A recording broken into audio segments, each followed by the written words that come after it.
오늘의 말씀은 사도행전 20장 24절 말씀입니다.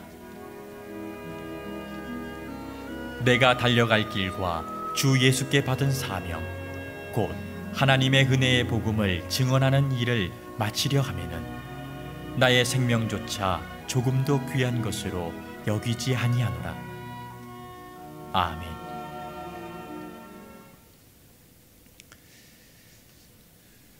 북유럽의 그 스웨덴이라고 하는 나라는 우리가 알고 있는 상식과는 좀 다른 직업 선호도를 가지고 있습니다. 스웨덴 사람들이 가장 깊이 하는 직업 1위가 국회의원이라고 합니다. 왜냐하면 이 국회의원이라고 하는 이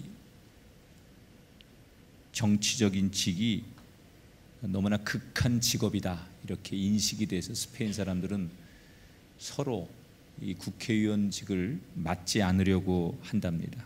우리나라하고는 완전히 다르죠. 보좌관 1명이 국회의원 4명을 보좌합니다.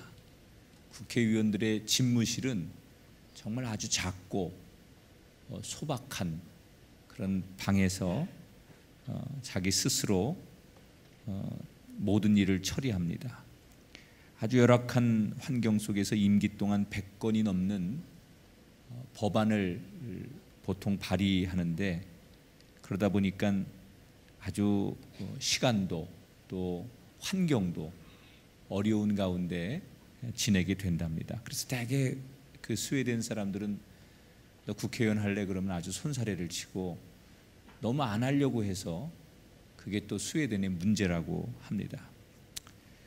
그런데 그런 가운데도 그곳에 재선, 3선 이렇게 하는 국회의원들이 있어요. 그래서 그들에게 물었습니다. 남들이 그렇게 기피하고 극한 직업이라고 생각해서 안 하려고 하는 이 국회의원직을 왜 이렇게 2번, 3번 하십니까? 이랬더니 이분들이 한결같은 대답은 나라와 국민들을 향한 책임감 때문이다. 누군가는 해야 하는데 아무도 안 하면 안 되지 않겠느냐. 물론 힘들고 피하고 싶은 것은 사실이지만 누군가는 해야 하는 거기 때문에 그 책임감으로 인해서 나는 이 일을 할 수밖에 없다. 이런 얘기를 했습니다. 책임감. 우리가 1년을 살면서 오늘이 이제 6개월을 마감하고 하반기를 시작하는 7월의 첫날입니다. 다 유쾌해서 사는 게 아니에요. 다 우리가 원해서 사는 게 아니에요.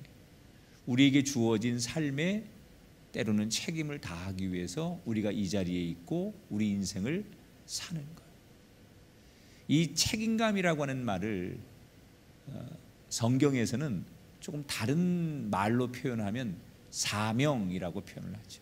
사실 사명과 책임감은 엄밀히 말하면 조금은 다르긴 하지만 큰 뜻으로 보면 같이 이해할 수 있죠. 일반인들은 나는 책임감 때문에 이 일을 해 라고 말할 수 있지만 그리스도인은 이게 내 사명이야, 그래서 나는 이 길을 가는 거야 라고 말할 수도 있을 겁니다. 오늘 우리가 나눌 말씀에 사도 바울에 대한 이야기가 나옵니다. 이 사도 바울은 세상적인 사람들이 보면 정말 책임감이 강한 사람, 그리고 우리의 눈으로 보면 사명이 투철했던 사람, 그가 사도 바울입니다. 오늘 그 본문의 이야기는 에베소 교회 장로들을 사도 바울이 초청을 합니다. 그래서 그 에베소에서 건너온 장로들을 앞에 놓고 일종의 고별 설교를 해요. 내용은 이제 내가 당신들에게 오늘 이렇게 마지막 인사를 하고 나는 예루살렘으로 떠날 건데 성령께서 내게 보여주신 환상은 내가 예루살렘에 가면 예루살렘에서 정말 평안하게 선교하고 복음 전하는 일이 아니라 나한테 엄청난 핍박이 임할 거라고 환상을 보여주셨습니다. 그래서 나는 예루살렘에 들어가면 이제 아마 감옥에 들어갈 거고 고문을 당하다가 죽을지도 모릅니다. 그래서 어쩌면 여러분을 내가 이렇게 마주하는 시간이 오늘이 마지막일지도 모릅니다. 그런 일종의 인사와 고별 설교를 하는 얘기예요. 사실 이렇게 뭔가 비장한 이야기를 할 때 분위기가 좋지는 않겠죠.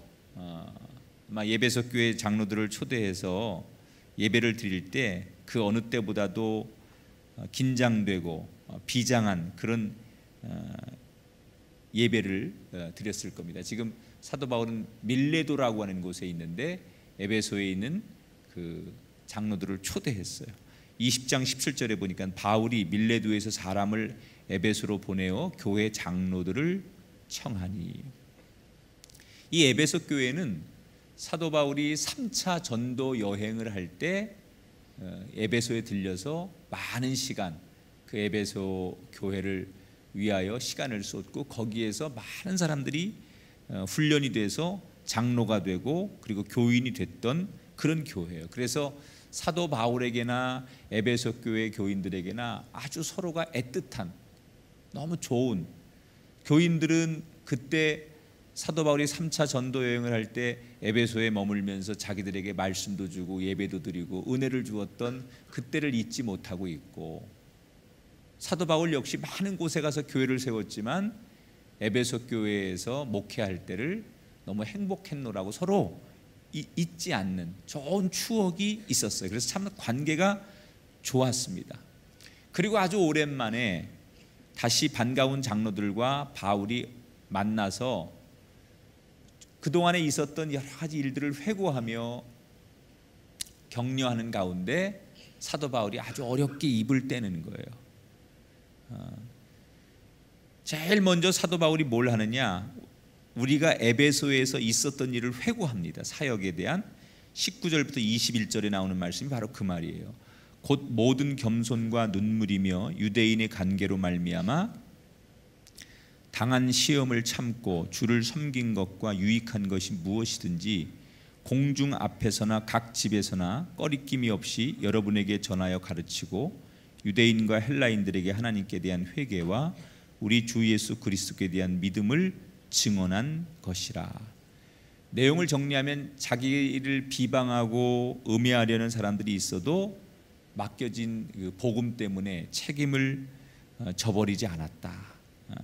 그래서 자기가 전한 복음에 은혜를 받은 사람도 있었고, 또 복음을 전하면 왜 이런 복음을 전하냐고 핍박하는 사람들도 있었다. 그런데 우리가 그 모든 걸 잘 참고 견디며 여기까지 오지 않았느냐, 이런 지난날의 사역에 대한 회고를 사도 바울이 얘기를 꺼내서 장로들과 이야기를 하고 있는 거예요.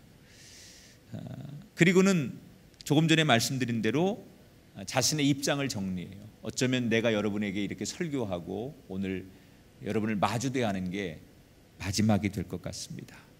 20절, 22절부터 23절, 보라 이제 나는 성령에 매여 예루살렘으로 가는데 오직 성령이 각 성에서 내게 증언하여 결박과 환난이 나를 기다린다 하시나 보라 이제는 여러분이 다 내 얼굴을 다시 보지 못할 줄 아노라.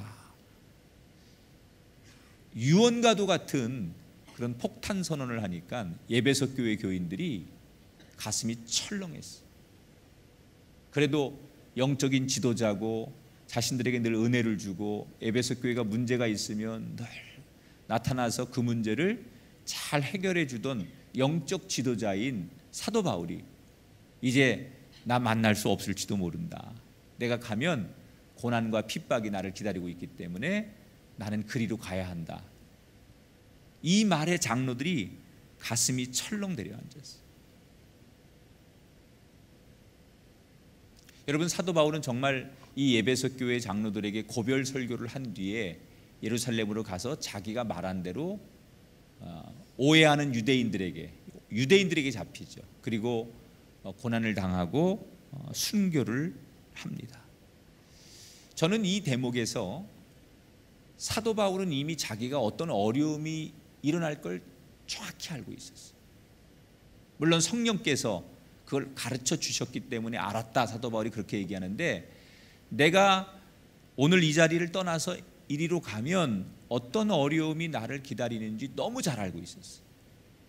사람이 보통 가다가 잘 모르는 상황에서 가다가 어려움을 만나는 건 만나지만, 뻔히 알면서 이 길로 가면 나한테 어떤 일이 일어날지, 어떤 어려움이 올지, 어떤 고난이 올지 뻔히 알면서 그 일을 할 수 있는 사람은 없습니다.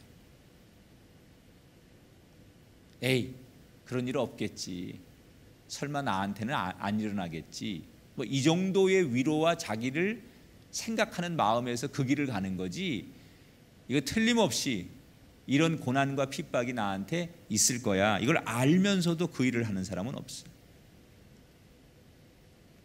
대개 그러면 어떻게 해요? 도망가죠. 그 길로 안 가고 이 길로 가면 안 된다는데, 그리고 도망가기 나름입니다. 책임을 회피하죠. 그런데 사도 바울은 그 길이 어떤 길인 줄 알면서도 그 길을 갔어요. 책임을 회피하지 않고 결과와 상관없이 심지어 죽어도 괜찮다, 이렇게 생각하고 그 길을 갔습니다. 사도행전 20장 24절을 읽어볼게요. 같이 읽어봅니다. 사도 바울의 고백이에요. 내가 달려갈 길과 주 예수께 받은 사명, 곧 하나님의 은혜의 복음을 증언하는 일을 마치려 하면은 나의 생명조차 조금도 귀한 것으로 여기지 아니하노라. 왜 사도 바울이 이런 고백을 할까요? 그는 책임감이 있었어요. 다시 말하면 그의 마음속에는 사명이 가득했어요. 여러분, 우리가 하반기를 또 6개월을 살아야 되는데, 어떤 사람에게는 끝이 보이지 않는 6개월이 될 사람이 있을지도 몰라요. 아니, 내가 이렇게 살면 여전히 어렵고 손해되고 힘들 텐데, 이런 생각이 밀려오는 하반기가 시작되는 사람도 있을 거예요. 그러면 방법은 두 가지예요. 내가 안 살든지, 이렇게 안 살든지, 아니면 이렇게 살아야 한다면 내가 이것을 끝까지 이겨내 보겠다라는 동기가 필요해요. 그 동기를 만약에 갖길 원한다면 우리 마음속에 그 어느 때보다도 이게 내 사명이야, 이거 내가 감당해야 할 일이야 라고 하는 자신을 향한 책임감, 사명, 이런 것들이 우리 마음속에 꽉 들어차 있어야 남은 하반기 6개월을 우리가 어떤 어려움 속에서도 끝까지 완주할 수 있다고 생각해요. 사도 바울은 어디서 이런 힘이 생겼을까? 원래 태어날 때부터 이런 사람이었을까? 아닙니다. 사도 바울은 원래 태어날 때부터 이런 사람이 아니었죠. 언제부터 이렇게 되었나요? 예수 그리스도를 만난 뒤부터, 주님을 만난 뒤부터, 그 예수 그리스도께 값없이 받은, 거저받은 자신을 향한 구원의 은혜를 경험한 뒤에, 만약에 예수님께서 사도 바울을, 우리를 책임지지 않고 포기하셨더라면 구원이 이루어질 수 없었을 거예요. 예수님이 십자가의 고난, 그리고 이 땅에서 모든 33년 동안 살면서 고초와 아픔을 당하고 그 피 한 방울 없이 다 흘리고 죽으신 그 모든 삶의 과정의 결과는 뭐죠? 우리를 포기하지 않으신 거예요. 나 살고 싶다고, 나 편하다고, 나 하고 싶다고 포기하지 않고, 이게 하나님께로부터 받은 내 사명이야, 이게 내 책임감이야, 이것 때문에 예수님께서 우리의 구원을 포기하지 않으신 거예요. 이 영향을 사도 바울이 받은 거예요. 오늘 7월 1일 하반기를 시작하는 우리 꿈의 교회 성도 여러분, 남은 6개월을 사는 동안 우리는 누구의 영향을 받고 살 겁니까? 여전히 세상의 영향, 내 눈에 좋아 보이는 사람들의 영향이 아니라 변하지 않는 예수 그리스도께, 나를 구원하신 예수 그리스도, 포기하지 않으시고 끝까지 그 사명을 감당하느라 애썼던 그 예수 그리스도, 그 그리스도를 본받는 우리가 된다면, 우리의 삶도 사도 바울처럼 끝까지 우리의 삶을 완주하게 될 줄 믿습니다. 하반기를 시작하는 여러분들, 어떤 일을 해야 될지 여러분 나름대로의 계획이 있으실 겁니다. 그리고 어떤 삶을 살겠다는 목록도 있을 겁니다. 우리 젊은이들과 또 많은 성도들, 선교 여행을 가시는 분도 있고 교회학교 여러 사역들을 하시는 분도 있고, 그 외에도 내게 주어진 삶의 자리에서 이루어야 될 일들이 많이 있을 거예요. 그 일을 앞두고 여러분을 이끄시는 하나님의 말씀과 기도로 각오하고 나가시기를 바랍니다. 책임을 져버리는 삶이 아니라 책임을 질 줄 아는 삶, 사명 없이 걷는 길이 아니라 사명으로 걸어가는 길, 그 길이 오늘부터 시작되는 연말 마지막 날까지 남은 하반기의 삶의 걸음의 원칙이 되기를 축복합니다. 주어진 일에 책임을 다하시는, 끝까지 책임지겠습니다, 이런 고백을 오늘 남겨놓고 뚜벅뚜벅 열심히 걸어가셔서 아름다운 열매로 승리하는 저와 여러분 되기를 주님의 이름으로 축원합니다. 당신의 그 섬김이 전국에서 해같이 빛나리. 당신의 그 겸손이 전국에서 해같이 빛나리. 당신의 그 믿음이 전국에서 해같이 빛나리. 당신의 그 충성이 전국에서 해같이 빛나리. 주님이 기억하시면 좋하리. 예수님 사랑으로 가득한 모습, 전사도 흠모하는 아름다운 그 모습, 전국에서 해같이 빛나리. 당신의 그 순종이 전국에서 해같이 빛나리. 당신의 그 사랑이 전국에서 해같이 빛나리. 당신의 그 찬송이 전국에서 해같이 빛나리. 당신의 그 헌신이 전국에서 해같이 빛나리. 주님이 기억하시면 좋하리. 불타는 사명으로 가득 찬 모습,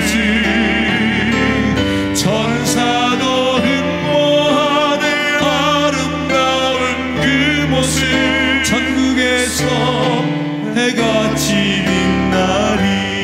당신의 그 섬김이, 당신의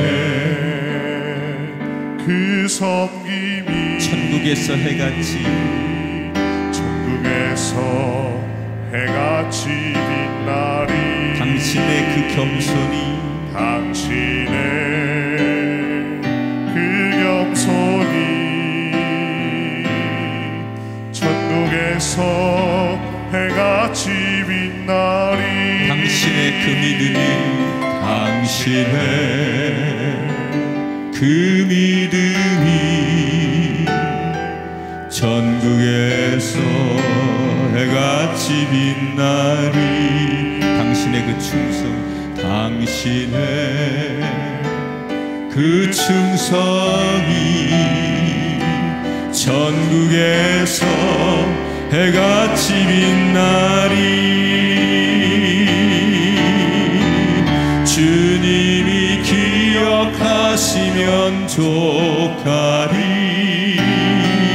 예수님 사랑으로 가득한 모습,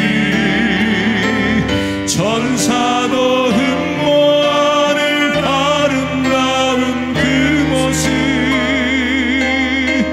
천국에서 해같이 빛나리. 주님이 기억하시면 족하리. 주님이 기억하시면 족하리. 불타는 사명으로 가득 찬 모습, 천사도 흠모하는 아름다운 그 모습, 천국에서 해같이 빛나리.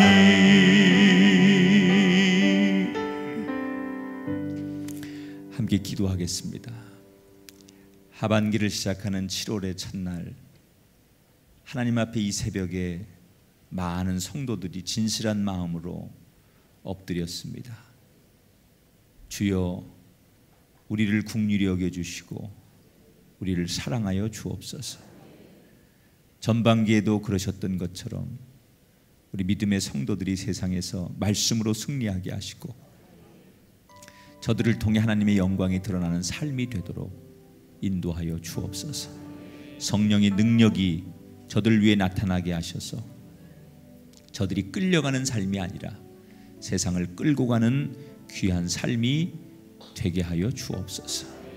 특별히 상반기에 아쉽고 부족했고 연약했던 것들 주님이 더 잘 아시니 우리 연약한 부분을 고쳐주시고 게을렀던 부분을 강하게 부지런하게 바꾸어 주셔서 하반기에는 달라진 삶을 살게 하시고 하나님 보실 때 기뻐하는 삶이 되게 하여 주옵소서. 많은 계획들이 있고 꿈이 있고 기도의 제목들이 있습니다. 주여, 그 목록 앞에 주님 앞에 우리 인생을 맡기게 하시고 최선을 다해 그 목록들이 완수되어지는 그런 삶을 목표로 살아가게 하여 주옵소서. 무엇보다 사도 바울처럼 사명으로 살게 하시고 내 마음속에 주님 주신 그 귀한 일을 잘 감당하겠다라고 하는 영적인 책임감을 가지고 살아가는 하반기가 되게 하여 주옵소서. 걸어가도 달려가도 지치지 않는 영력과 체력을 주시고 저들에게 필요한 자손의 복, 가족의 복, 그리고 꼭 있어야 할 삶의 조건들이 넘쳐나는 하반기가 되게 하여 주옵소서. 무더위가 시작되었지만 세상의 환경과 더위에 지치지 않게 하시고 쓰러지지 않게 하시고 주님 주시는 힘으로 버텨내고 이겨내게 하여 주옵소서. 참으로 좋은 일이, 참으로 감사한 일이, 참으로 하나님 앞에 영광 돌리는 일이 많아지도록 하늘의 문을 여시고 이 세상의 땅의 문을 열어 주시옵소서. 오늘도 기도할 때 주님의 손이 우리 머리에 안수되게 하셔서 병든 자는 고침받게 하시고 문제 있는 자 해결되게 하시고 넘어진 자 일어나게 하여 주시옵소서. 드려진 예물 주님이 받으시고 저들의 마음과 믿음과 헌신이 함께 연합되게 하여 주옵소서. 이제는 우리 주 예수 그리스도의 은혜와 하나님 아버지의 극진하신 사랑하심과 성령님의 감화 감동 역사하심이 이제 하반기를 시작하는 7월 1일 이 아침 사명으로 살리라, 끝까지 책임지리라 말씀 부여잡고 아름다운 삶의 자리에 파송되는 성도들 머리 위에 이제로부터 영원히 함께 하시기를 간절히 축원하옵나이다. 아멘.